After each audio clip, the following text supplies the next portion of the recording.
years old, his mother first noticed him drawing pictures in the darn air. She asked him what he was doing, and he answered, "You spanked me when I drew on the wall. So I'm drawing in the darn air 'cause it's safer that way, Chief." Everyone thought it was strange behavior in the very least, but what was really weird was when the kid erased. Nice coffee stain on the ear. Class program. Nice outfit. One day when Gino drew a picture of a cat playing the banjo on the darn wall, his mom said, "Who told you you could draw a picture of a cat playing the banjo on the wall?" And Gino said, "I asked you when you were on the phone and you said yes, Chief." Everyone wanted to declaw that banjo-playing cat. Darn right.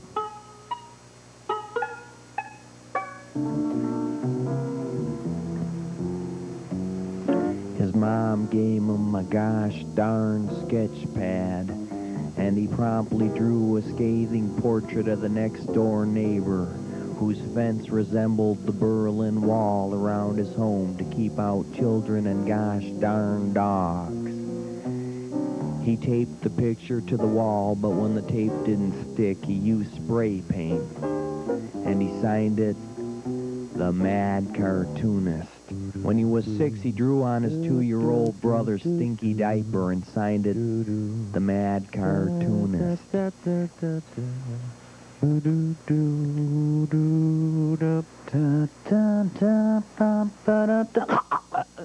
Excuse me while I choke the dork on the other channel. You hum one more British invasion oldie from 1964 and I'll beetle your brains out. Trying to do a show here. His mother said, "Red bow tie and vest, that's your brother." And Kelly said, "So that's who that beep is," which were his father's sentiments exactly. Who found the Mad Cartoonist had vandalized the inner part of his toupee. But as they grew older, Gino and Kelly became much closer in a distant sort of sibling rivalry way. And Gino, who felt that Kelly was old enough to take over the coffee-making duties, was trying to convince him of that fact. Coffee. You kids better have made my coffee. Rich Colombian blend. Aromatic coffee. It is morning. Coffee is needed. I have been awakened and I am still tired. Coffee. Look at this house. Look at this film. Hair all over the place. Hurry. Hurry, Kelly. The water boiling. Hurry. Here she comes. No. No, Mom, please. No, don't. No. Sorry to interrupt, but my agent just told me how much I'm being paid for this gig. See you later.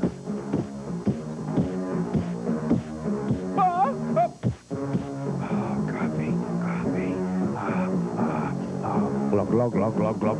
Oh, coffee. Dr. Folgers and Mr. Hyde. Oh, it's a nice day. Clean your room. Oh, dag nabbit, I hate rock and roll music. How about some twangy banjo? Quit griping and read the script. Oh, all right. He tracked him to Madison, Wisconsin. A lone bounty hunter looking to make a name for himself. 'Cause I'm tired of being referred to as a lone bounty hunter. Well, I'll be hog-whooped. You got Clint Eastwood to do the voiceover for a bounty hunter. No, actually, it's an impersonation, but thanks. Where were we? I was just saying how I feel about being listed in the phone book as hunter, bounty, lone. Damn, that's not Clint Eastwood. A rattlesnake just swallowed my horseshoe. Who's that supposed to be? John Wayne. John Wayne voice as a horse? That's sacrilege. Besides, I worked with the Duke, and that sounds nothing like him. Look, there's a lot of out-of-work, old-weathered cowboy character actors that'd be glad to replace you. One more mile, and then it's my turn to ride. Hey, wait a minute. Did my eyes deceive me, or did I just see a horse riding a man? What kind of sicko program is this, anyhow? We're up to the fly bit already. Page 6 in the script. Hurry. That's Mr. Eastwood's line. You feel lucky, horsefly? Go ahead. Land on my face. Make my day. The reward on the Mad Cartoonist's head was $100, $79.87 after taxes. You're nothing but a vulture. Me, what about Uncle Sam? I feel sorry for that mad cartoonist. Can't be easy living life on a lamb. Bad. Bad. This horseshoe ought to take care of my daily requirement of iron, huh? You say something? Yes, I said. When I chew on a toothpick, I chew on pine splinter toothpicks. When I die, I'm gonna tell the Duke about this, and we'll both come back to haunt you.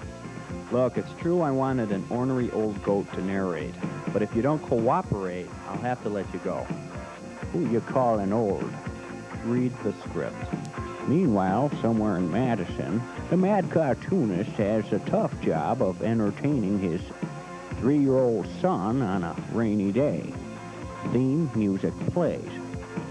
That's a direction, not a line. Well, put it in parentheses. Oh, dang it.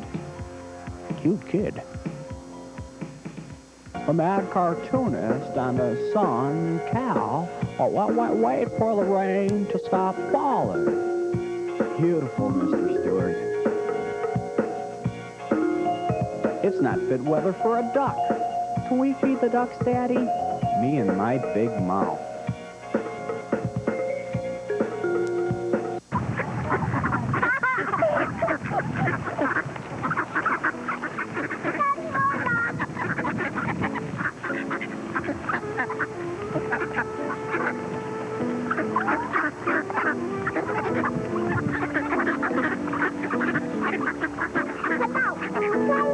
They're not coming after you, they're coming after the bread.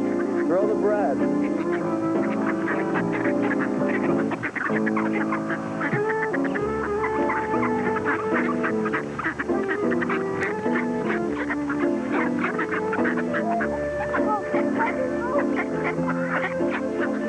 Daddy, I want to come by you.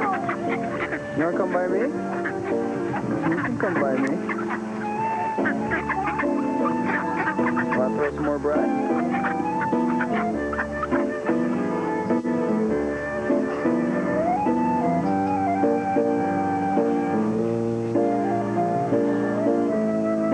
Okay, the next time he throws a handful of bread, one of us will get it and divide it up evenly between all of us. Are we agreed? Good. I've seen poorly drawn capitals before, but this has to be the worst. You can say that again. Well, what is the plan? Well, I need a new toothpick.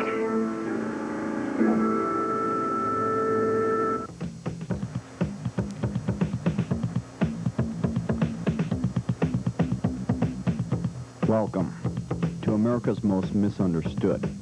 I'm Detective Cuffham of the Big City Police Department. And no, it's not your TV. The audio is out of sync. Apparently, the mad cartoonist snuck into the studio last night and had some fun with this tape. If he's watching, har har. America, take a good look at this police sketch. The mad cartoonist may be living in your neighborhood. Hey, isn't that the guy who lives next door? Oh, the guy who lives next door wears an orange cape. This man is a threat to anyone, anywhere, who takes themselves too seriously. Some of his past victims included conservatives who he charged resisted change even when it only meant changing channels on the TV. Of politicians, he wrote, they're like willows, big, shady, and sway with the wind. of math teachers, he wrote. The only thing that gets a rise out of them is when you scribble and don't erase. Of parking ticket cops, he only hoped that his windshield wipers pinched their fingers. He once heard a rich person complain that he was unhappy and promptly offered him a bite of his Spam sandwich. And of stuck-up people, he concluded they usually had good reason to be stuck up. But the group of people he felt took themselves way too seriously, and as a result are his most frequent target, assistant managers. Mad Baby, it's me, Ralph Rewrite, executive producer. We're 10 minutes into the show and all the kids are wondering where all the violence, action, and grunting is. They're probably turning the channel to teeny bopper acting kung fu toads, or whatever you call it. We must rewrite the show and sell some nunchucks. We now join our audio portion of this program with Detective Cuffham's lips. Take a good look. Note that the color of his hair isn't actually this blonde. It's actually a light brown. But our police artist's light brown marker, someone left the cap off, and he had to use yellow. But we'll find the person who left the cap off the light brown marker, because he's the subject of next week's program.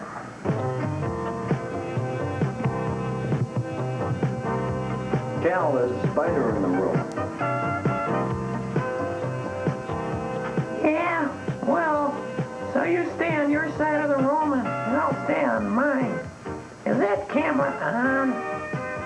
You're right. Let's throw it outside. Yeah. We don't need to kill things, do we? No. There's enough killing going on in the world without more people learning how to kill stuff. Alright. It's just a spider. Yeah. Yep. Yeah, and that won't get on you. No, it won't get on you.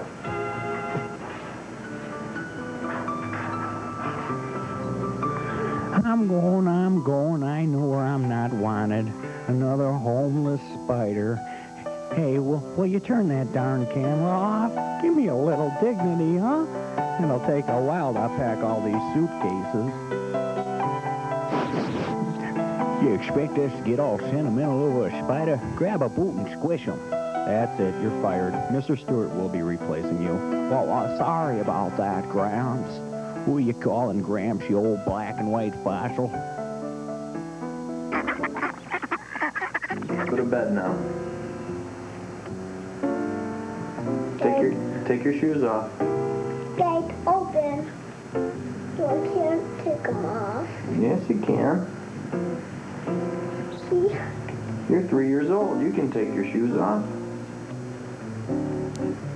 You're almost 3 anyway. See? Yes, I am. I am.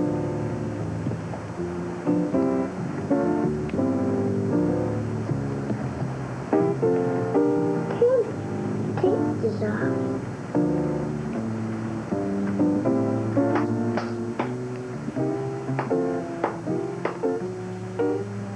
You're pushing it back on that way.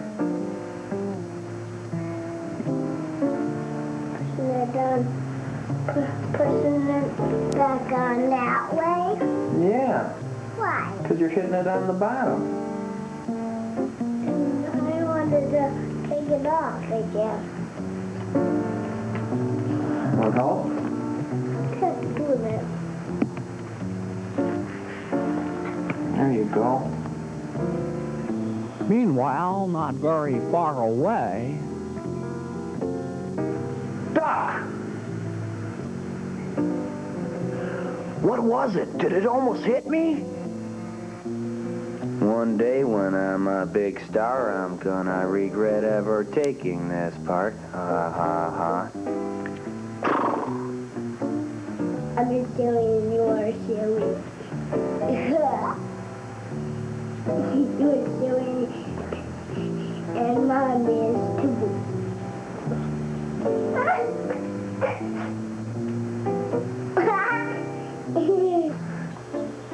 As a Hollywood screen legend, I just want to say that ducking bit was the worst piece of animation, well, I've seen in 70 years.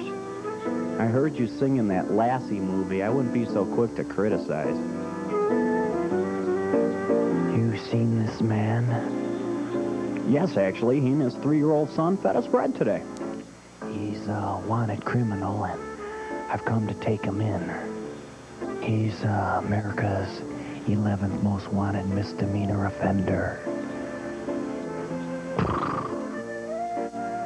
What's he wanted for? He looks like such a nice guy.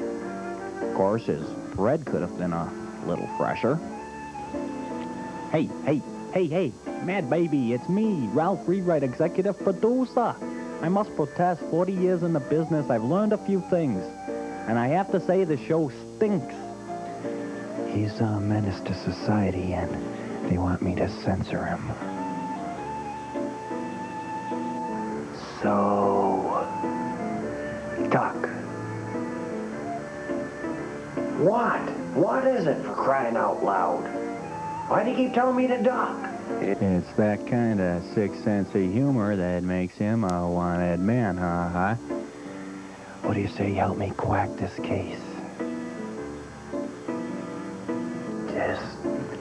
Just knowing how close I am to catching the mad cartoonist makes me feel more lifelike.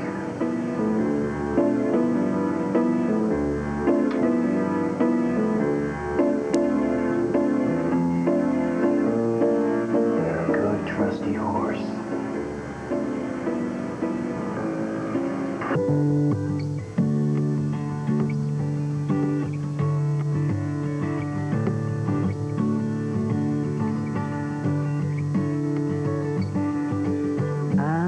Beside myself with indignation, I'd ride myself for some variation. There's two sides of me, the horse they say I'm supposed to be, and the one whose mind longs to be free. They think I'm just a poorly animated horse, but I'm more than that. I want to take some courses at a learning institution, head up an equestrian revolution. I'm tired of carrying the weight of another dude's butt. I want to learn a new word for giddy up. I won't let them tell me it's nature's forces. No siree. My heroes have always been horses. As dusk falls over Madison, Cal continues to stall his bedtime. Oh, yeah. There's two more. More spiders? Downwards. See downwards? Downwards. Downwards. See downwards? And downwards up there. Okay. See them both sides.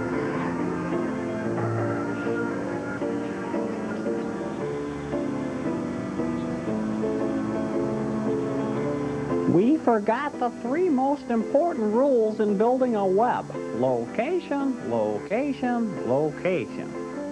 I could just kick myself in the head 8 times.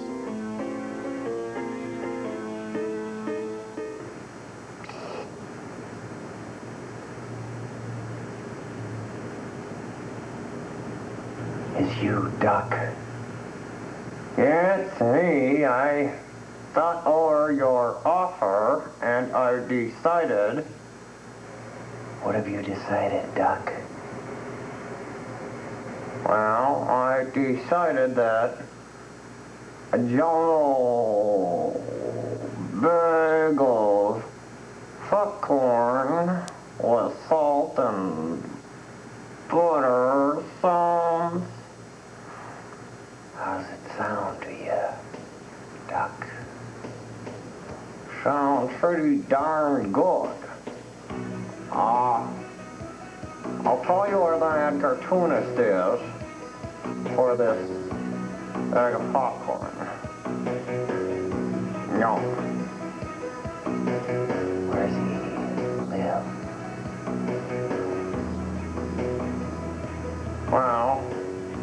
take a word for it.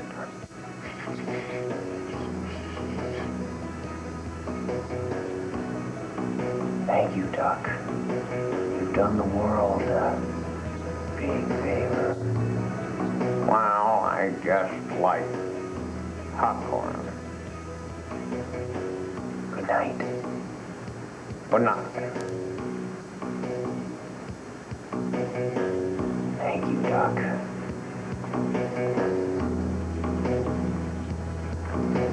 On next week's episode of The Mad Cartoonist, Cal continues to be cuter than his dad, no matter how hard his dad tries. The lone bounty hunter gets double-crossed by the duck, who loses his appetite for popcorn due to a major guilt trip over ratting on the Mad Cartoonist. But the horse makes an appointment to see an academic counselor at the college, and Mr. Stewart becomes the second ex-narrator of the Mad Cartoonist. Hey!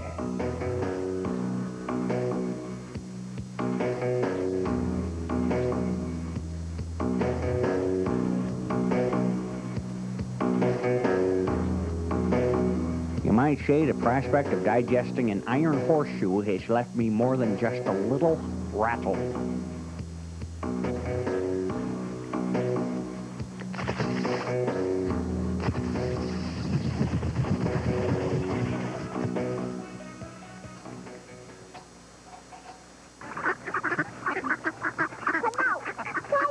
They're not coming after you, they're coming after the bread. Throw the bread.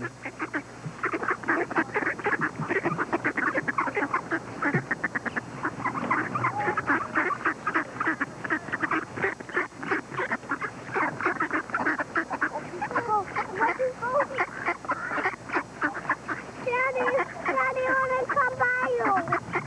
You want to come by me? You can come by me.